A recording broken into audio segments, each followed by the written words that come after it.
Halos nananalahati na ang bakasyon ng mga bagets. Siyempre, marami sa kanila ang legal ang lakwatsa. At sa kanilang paglilibot, sari-saring kakatawang imahe ang kanilang nakikita at ito ay pinapakalat sa pamamagitan ng social media. Ang pagbabalik ng mga nakakaaliw na larawan sa mga kwento ni Mark Logan.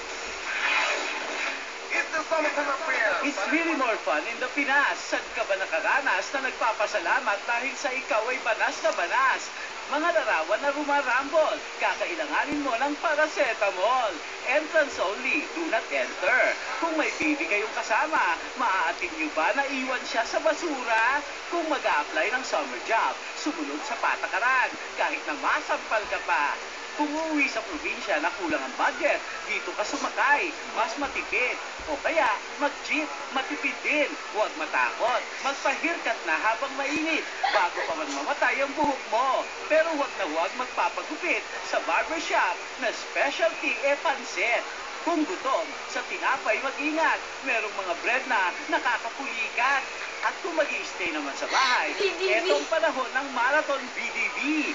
Lalo na kung bida si Johnny Depp at ang local version ng Twilight, Kiss Me, Manananggal Me. At kung sa pasukan dito ka mag-enroll, sila daw ang nasa honor roll.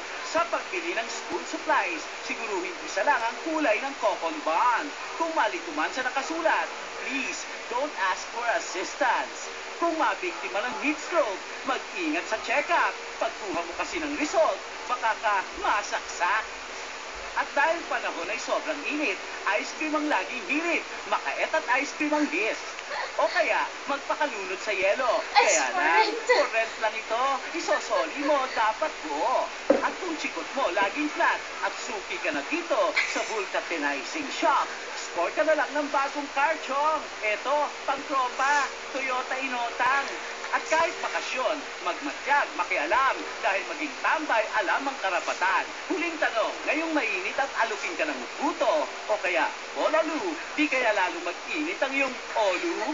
Parang ganitong sino, galit na galit daw ang sumulat nito, kasi nagtataka siya kung bakit hindi daw sila magkaintindihan ng customer. Grr! At paalala, sa mga nagbabakasyon, iwasang makipag-inuman sa panadero. Mark Logan, patrol ng Pilipino.